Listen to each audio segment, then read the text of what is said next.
안녕하세요. 오늘 저희가 아주 특별한 신학 논문 하나를 여러분과 함께 깊이 들여다보려고 합니다. 네, 안녕하세요. 미국 힐링 커뮤니티 교회 손동원 박사님의 국제 심포지엄 발표 논문인데요.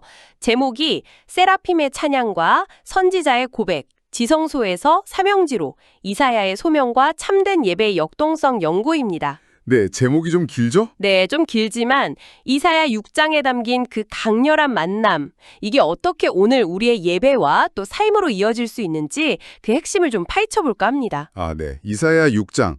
정말 중요한 본문이죠. 그렇죠. 이게 단순히 그냥 선지자 이사야가 부름받은 이야기, 뭐 이 정도가 아니잖아요. 손동원 박사님은 여기서 참된 예배를 구성하는 5가지 핵심 단계를 발견하셨다고요. 맞습니다. 그 5단계가 어떻게 보면 유기적으로 이렇게 쭉 연결되면서 우리를 하나님 앞에서의 삶, 그러니까 코람데오에서 하나님의 선교, 미시오데이로 이끄는지 그걸 살펴보는 게 중요합니다. 네, 코람데오에서 미시오데이로. 이게 오늘 저희 탐구의 목표라고 할 수 있겠네요. 그렇죠. 특히 요즘 현대교회 예배가 가끔은 좀 감정적인 경험이나 아니면 그냥 정해진 형식, 여기에 좀 머물 수 있다는 그런 지적들도 있잖아요. 네, 그런 이야기들이 있죠. 근데 이 논문은 예배의 진짜 본질, 그러니까 하나님과의 만남이 우리를 어떻게 근본적으로 바꾸고 또 행동으로 이끄는지 그걸 아주 잘 보여줍니다. 그냥 성전 안에서 끝나는 게 아니라는 거죠. 삶 전체를 꿰뚫는 그런 역동적인 과정. 아, 역동적인 과정이요? 듣기만 해도 흥미로운데요? 그럼 그 하나님을 만나는 경험이 어떻게 정화와 사명으로 이어지는지 첫 번째 단계부터 한번 따라가 볼까요?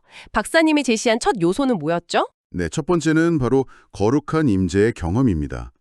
이사야 6장 1절을 보면요. 그 우시야 왕이 죽던 해라고 시대적 배경이 나오죠.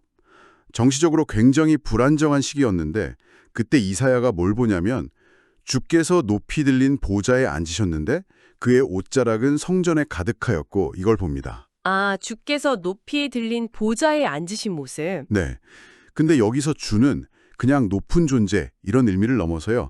히브리어 원어를 보면 아도나이였거든요. 아도나이. 네. 나의 주인, 만물의 통치자라는 뜻입니다. 그러니까 이 혼란한 상황 속에서도 흔들리지 않는 하나님의 절대 주권, 이걸 이사야가 목격한 거죠. 아, 단순히 그냥 신비로운 광경을 본 게 아니라 그 시대 상황 속에서 하나님의 통치하심을 본 거군요. 그렇습니다. 그리고 더 중요한 건 그 주변에 있던 세라핌들, 천사들이 외치는 소리예요.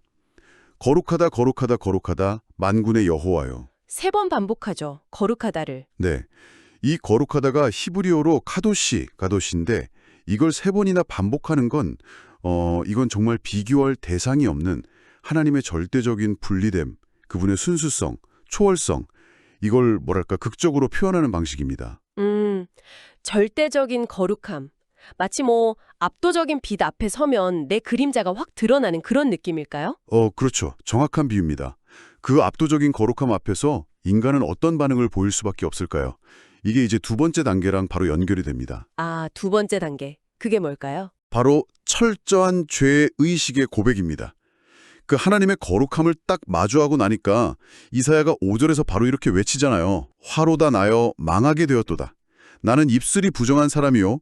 나는 입술이 부정한 백성 중에 거주하면서 만군의 여호와이신 왕을 배웠음이로다. 와, 망하게 되었도다. 굉장히 강렬한 표현인데요. 거의 존재 자체가 그냥 소멸될 것 같은 그런 두려움 같은 게 느껴지네요. 네. 여기서 망하게 되었도다는 그냥 곤란하다 이 정도가 아니에요. 거의 심편받아 마땅한 존재구나. 이걸 깨달은 절규에 가깝습니다. 그리고 중요한 건 그가 입술이 부정하다고 고백하는 부분이에요. 이게 단순히 거짓말을 했다거나 험담을 했다거나 이런 구체적인 죄를 넘어서는 겁니다. 아, 그냥 말실수 정도가 아니고요. 네. 하나님 앞에서 자기 자신 그리고 자기가 속한 이 공동체 전체의 어떤 존재론적인 부패함, 그 하나님의 기준에 도저히 미치지 못하는구나 하는 걸 통렬하게 인식하는 거예요. 신학자 칼빈도 비슷한 말을 했죠.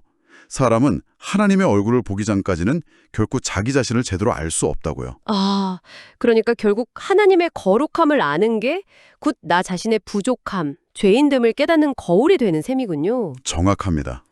근데 이 깨달음에서 그냥 멈춰버리면 너무 절망적일 것 같은데요. 이야기가 어떻게 전개되죠? 여기서 정말 놀라운 반전이 일어나죠. 3번째 단계, 바로 은혜로운 정화의 확신입니다. 은혜로운 정화. 네, 6절, 7절을 보면 갑자기 스랍 중 하나가 제단 숯불을 가져와요.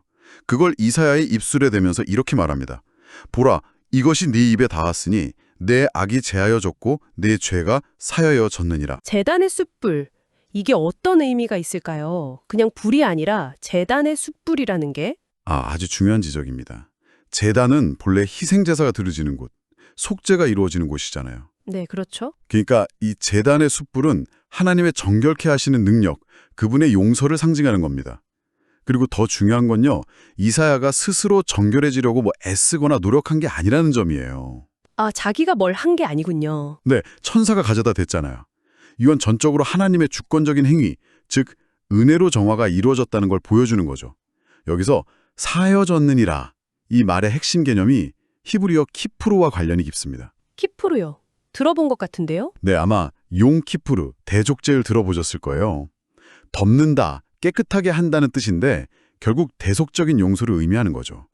이게 바로 오직 은혜, 솔라그라티아로만 가능하다는 신학적인 통찰과 연결됩니다. 와, 인간의 어떤 노력이나 자격 이런 게 전혀 개입되지 않은 전적인 하나님의 선물로서의 정결함.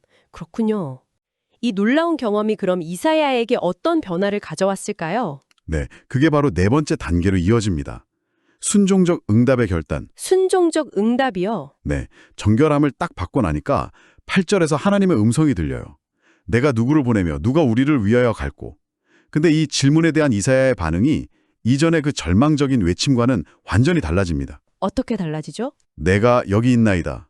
나를 보내소서. 이렇게 외치죠. 와, 내가 여기 있나이다. 이게 히브리어로 히네니라고 하죠.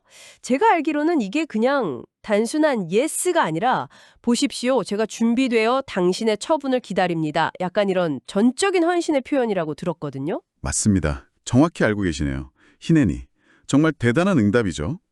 근데 어떻게 이렇게 담대한 응답이 가능했을까요? 방금 전까지 망하게 되었다고 절규하던 사람이었는데. 바로 그 직전에 있었던 정화의 경험 때문입니다. 그 죄의 무거운 짐에서 해방되고 하나님의 그 놀라운 은혜를 확신하게 되니까 두려움이 뭘로 바뀌었을까요? 자발적인 순종? 그렇죠. 자발적인 순종으로 바뀐 겁니다. 그는 하나님이 뭘 시키실지, 그 사명의 내용이 얼마나 어려울지 이런 거 묻지도 따지지도 않고 즉각적으로 응답해요. 이게 바로 그 값비싼 은혜에 대한 합당한 반응이라고 할 수 있습니다. 은혜를 진짜 경험한 사람은 더 이상 자기 유익이나 안위 이런 걸 계산하지 않게 되는 거죠. 부르심에 그냥 자신을 던지게 되는 겁니다. 이야, 하나님의 임재 경험, 그리고 철저한 죄의 고백, 또 은혜로 말미암는 정화, 그리고 마침내 순종적인 결단까지. 와, 정말 역동적인데요. 그럼 마지막 단계는 뭔가요? 이 순종이 결국 어디로 향하게 되는 거죠? 네, 드디어 마지막 5번째 단계입니다. 바로 사명의 확장과 실천이죠. 사명의 확장과 실천. 네, 하나님은 이사야의 그 나를 보내소서라는 담대한 응답에 구체적인 임무를 주십니다. 구절을 보면 이렇게 말씀하세요. 가서 이 백성에게 이르기를 너희가 듣기는 들어도 깨닫지 못할 것이요 보기는 보아도 알지 못하리라. 아, 가서 전화라는 명령이긴 한데 메시지 내용이 상당히 좀 역설적이네요. 듣지 못할 거다, 깨닫지 못할 거다. 이걸 알면서도 가서 전해야 한다는 거잖아요. 쉽지 않았을 것 같은데요? 네, 맞습니다. 받아들이기 정말 어려운 사명이죠. 근데 여기서 중요한 건 일단 가라는 명령이에요. 가라. 가라. 네, 예배의 자리, 그러니까 하나님을 만났던 그 감격과 은혜의 자리에 그냥 머물러 있으라는 게 아니에요. 세상 속으로 나아가라. 이걸 분명히 요구하시는 거죠. 방향 전환입니다. 아, 성전 안에만 있지 말고 밖으로 나가라. 그렇죠. 그리고 그 대상은 이 백성, 즉 하나님의 언약 백성이에요. 근데 그들에게 전할 메시지가 뭐냐? 그들의 영적인 무딤, 그리고 곧 닥칠 심판에 대한 선포였던 거죠.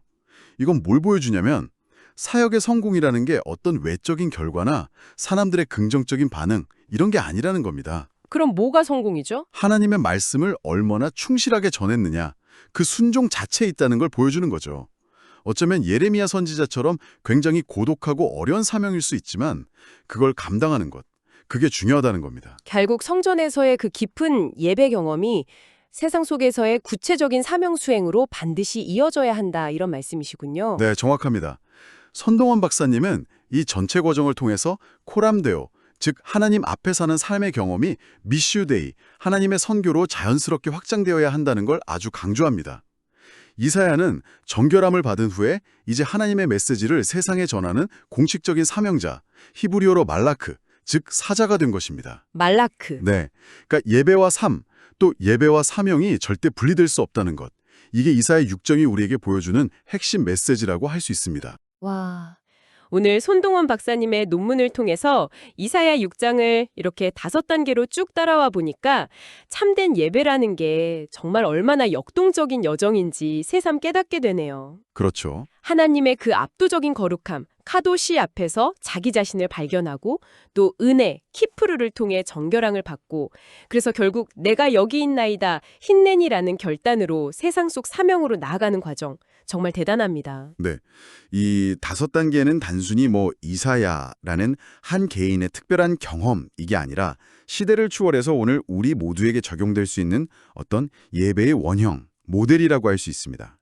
하나님을 깊이 만나면 만날수록 우리는 변화될 수밖에 없고 그 변화는 필연적으로 우리를 세상으로 보낸다는 거죠. 네. 손동환 박사님께서 이 논문에서 그럼 구체적으로 우리에게 주는 어떤 실천적인 원칙 같은 것도 제시하셨다고 들었는데요. 아, 네. 마지막에 3가지를 강조하시는데요. 첫째는 경외감의 회복입니다. 경외감의 회복. 네. 하나님의 그 거룩하심과 위대하심 앞에서 우리가 진짜 그 떨림, 경외심을 회복하는 것이 예배의 시작이라는 거죠. 둘째는 정결함의 우선입니다. 정결함이 먼저다. 네. 어떤 사역이나 행동에 앞서서 하나님의 은혜로 말미암는 내적인 정결함, 깨끗함이 반드시 선행되어야 한다는 걸 강조합니다. 그리고 마지막 셋째가 중요해요. 사명으로의 연결입니다. 사명으로의 연결. 네. 예배당 안에서 받은 은혜가 문 밖의 삶으로, 그러니까 구체적인 섬김이나 선포로 이어지지 않는다면 그건 좀 참된 예배라고 보기 어렵다는 아주 도전적인 메시지입니다. 아, 경외감, 정결함, 그리고 사명으로의 연결. 이 3가지 키워드가 오늘 저희 나눈 이야기의 핵심을 딱 요약해 주는 것 같네요. 예배가 그냥 단순히 개인적인 위로나 어떤 만족 여기에 그치는 게 아니라 우리를 변화시켜서 세상 속에서 하나님의 뜻을 이루는 도구로 삼으시는 과정이다. 이런 거군요. 맞습니다. 유명한 영성가 오스월드 챔버스도 비슷한 말을 했어요. 하나님의 영이 들어와 정결하게 하실 수 있는 유일한 장소는 하나님의 뜻에 절대적으로 항복하는 장소이다. 절대적인 항복. 네. 이사야의 그 힌넨이가 바로 그 절대적인 항복의 순간이었고 그 항복이 있었기 때문에 그는 그토록 어렵고 어쩌면 실패할 것처럼 보이는 사명이라도 기꺼이 감당할 수 있었던 겁니다. 그래서 손동원 박사님 논문의 강력한 메시지는 이거예요. 참된 예배자는 결국 참된 사명자가 될 수밖에 없다. 참된 예배자는 참된 사명자가 된다. 네. 오늘 정말 손동원 박사님의 신학 논문을 통해서 이사야 6장의 깊은 울림을 여러분과 함께 나눌 수 있어서 참 의미 있는 시간이었습니다. 이 이야기가 여러분 각자의 예배 생활, 그리고 또 삶을 돌아보는 계기가 되었으면 좋겠고요. 어쩌면 하나님께서 지금도 내가 누구를 보낼까라고 물으실 때 나는 또 여러분은 어떻게 응답하고 있는지 한 번쯤 진지하게 생각해보는 그런 계기가 되었기를 바랍니다. 네. 여러분의 그 지성소에서의 경험이 어떻게 각자의 사명지로 이어지고 있는지 그 역동적인 여정을 계속 발견하시고 또 신나게 살아가시기를 저도 응원하겠습니다. 오늘 이 깊이 있는 탐구에 함께해 주신 여러분 정말 감사합니다. 다음 시간에도 흥미로운 지식의 세계로 여러분을 안내하겠습니다. 감사합니다.